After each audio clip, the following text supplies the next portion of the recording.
bisa bertemu dalam sesi mentoring. Tema yang akan kita bahas adalah pembelajaran mendalam.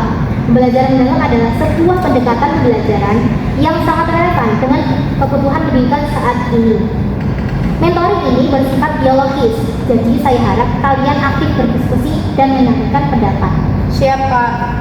Sebelum masuk ke materi inti, saya ingin bertanya, selama ini bagaimana pengalaman kalian dalam belajar di kelas? Apakah lebih banyak menghafal atau memahami?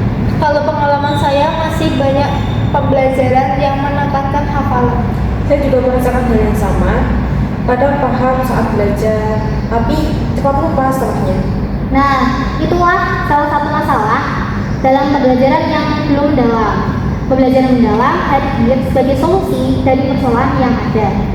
Pembelajaran mendalam adalah proses belajar yang mendorong peserta didik untuk memahami makna, bukan sekadar mengingat informasi. Dalam pembelajaran ini, peserta didik diajak untuk mengaitkan materi dengan pengalaman nyata. Berarti peran guru itu tidak sekadar menjelaskan materi. Betul sekali, guru berperan sebagai fasilitator dan pembimbing, bukan satu-satunya sumber ilmu. Ada beberapa ciri utama pembelajaran mendalam. Yang pertama, peserta didik aktif bertanya dan berdiskusi. Kemudian pembelajaran berbasis masalah atau kasus.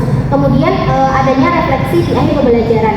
Menurut kalian, apakah pembelajaran seperti ini mudah diterapkan? Sepertinya butuh persiapan yang lebih matang dari guru sendiri. Dan juga butuh waktu yang cukup agar siswa bisa berdiskusi. Benar, namun hasilnya jauh lebih bermakna. Sekarang kita masuk ke studi kasus. Misalnya, dalam pembelajaran agama Islam tentang toleransi. Jika menggunakan pembelajaran biasa, siswa hanya diminta menghafal definisi toleransi. Namun, dalam pembelajaran mendalam, apa yang bisa dilakukan? Siswa bisa diajak untuk menganalisis konflik sosial yang terjadi seperti kurangnya toleransi. Lalu siswa juga bisa diminta untuk memberi solusi sesuai nilai Islam dan pengalaman siswa itu di sekolah. Sangat bagus. Bahkan guru bisa mengajak siswa melakukan refleksi. Contohnya, apakah selama ini kita sudah bersikap toleran kepada teman yang berbeda ras, suku, budaya, dan lain sebagainya. Inilah yang membuat pembelajaran menjadi hidup dan bermakna. Sebagai mentor memiliki peran penting, yaitu menciptakan suasana aman dan terbuka, kemudian menghargai setiap pendapat peserta, dan mengarahkan diskusi tanpa mendominasi. Mentor bukan hanya mengajar, tapi juga mendampingi proses berpikir peserta.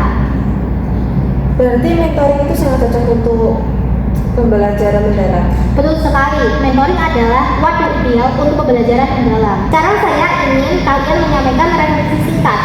Apa pemahaman baru yang kalian dapatkan hari ini?